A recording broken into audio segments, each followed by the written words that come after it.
Variac की working, ठीक है। वेरिएक क्या है? वेरिएक ऐसे ऐसे कॉइल की होती है हमने, ठीक है।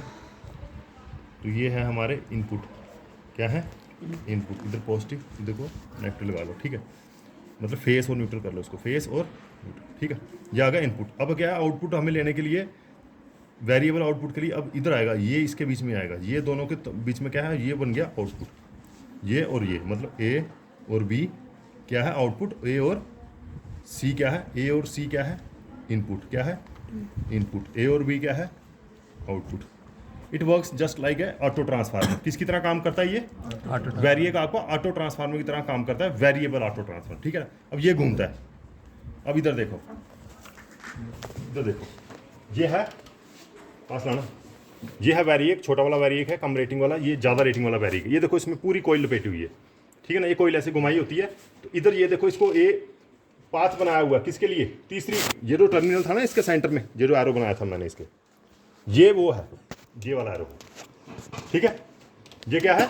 ये एरो। ये जैसे जितना ये ट्रैवल करेगा उतने नंबर ऑफ टर्न्स इसके कॉन्टैक्ट में आएंगे, ठीक है ना। जितना ये ट्रैवल करेगा इतने बाइंडिंग के टर्न्स आएंगे। तो आपको पता, टर्न्स के हिसाब से हमारा आउटपुट चेंज होता है। ट्रांसफार्मर जैसे आउटपुट चेंज होता है ना, तो ये भी एक ऑटो ट्रांसफार्मर की तरह काम करता है। तो उतने टर्न इसके कॉन्टैक्ट में आएंगे और वोल्टेज डायरेक्टली प्रोपोर्शनल होगी नंबर ऑफ टर्न्स के हिसाब से।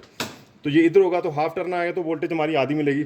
इधर मिलेगा, अगर ये कॉन्टैक्ट इधर आ जाता है तो वोल्टेज और ज़्यादा मिलेगी, ठीक है ना। इधर तक मिलेगी, इधर तक पहुंचेगी तो फुल वोल्टेज मिलेगी, ठीक है। तो ये हमारा वेरिएक कैसे काम करता है, ये घूमता है। घुमाना भाई, इस साइड से एक लड़का, ये देखो घूम रहा है ना, ये घुमा घुमा फिर से नीचे साइड, ये घूम रहा है, ठीक है ना। तो ये चीज़ घूम रहा है, ये वाला कॉन्टैक्ट घूम रहा है, ठीक है ना। ये वाला कॉन्टैक्ट घूम रहा है इधर, ठीक है। तो आपको पता चल गया, इसके और इसके बीच में सप्लाई देंगे और आउटपुट कहाँ से लेंगे? इन दो टर्मिनल के बीच में, ठीक है। तो ये वेरिएक के काम है, ठीक है। ये है हमारा कौन सा? सिंक्रोनोस्कोप। क्या है? सिंक्रोनोस्कोप। सिंक्रोनोस्कोप क्या करता है? हमें फेज डिफरेंस बताता है दो फेज के बीच में, ठीक है ना। तो हम दो फेज डिफरेंस देखने के लिए हम इसको यूज़ करते हैं। अब देखो इसके कनेक्शंस क्या है। ये कनेक्शन हमने लिया थ्रू स्टेप डाउन ट्रांसफार्मर। क्या लिया है? थ्रू स्टेप डाउन ट्रांसफार्मर लिया है। तो इसका सप्लाई कहाँ से आ रही है? यहाँ से दो फेज के लिए। देखो दो फेज ले रखे हैं हमने, इधर से आर और वाई, इधर से दो फेज ले लिया हमने। दो फेज का आगे आउटपुट दिया ट्रांसफार्मर स्टेप डाउन किया, तो उसके बाद ये सप्लाई हमने दे दी कहाँ पे? सिंक्रोनोस्कोप में कनेक्शन दे दिया। किसके सिंक्रोनोस्कोप में कनेक्शन दे दिया हमने?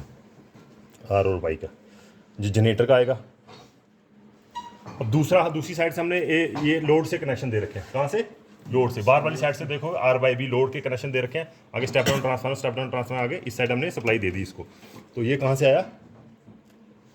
इसको ग्रिड मान लो, एक तरीके से ग्रिड, ठीक है ना। अब जनरेटर, ग्रिड और जनरेटर के जब सेम होगी फेस डिफरेंसेस या फेस सीक्वेंस, ठीक है ना, तो वो सेम होगी तो फिर सेंटर में आएगा ये एरो। अगर अदरवाइज ये इस साइड जाएगा, राइट साइड जाएगा। अगर इसका फेस डिफरेंस ज़्यादा है तो अगर इन दोनों का सेम होगा तो सेंटर में आएगा, फिर हमने इसको लॉक करना है, ठीक है। तो ये सिंक्रोनोस्कोप के ये था। लेकिन सप्लाई कहाँ से आ रही? Step down transformer. किससे? स्टेप डाउन ट्रांसफार्मर, ठीक है ना। दो फेस का इधर से लिया और दो फेस का इधर से लिया सप्लाई। दोनों का फेस सेम होना चाहिए, आर वाई और आर वाई होना चाहिए, ठीक है। तो ये थे, ये तुम्हें मेन कनेक्शन समझाने थे, वही मैंने समझाए। तो बाकी क्या है बाकी वोल्ट मीटर वगैरह आपको पता है, ठीक है।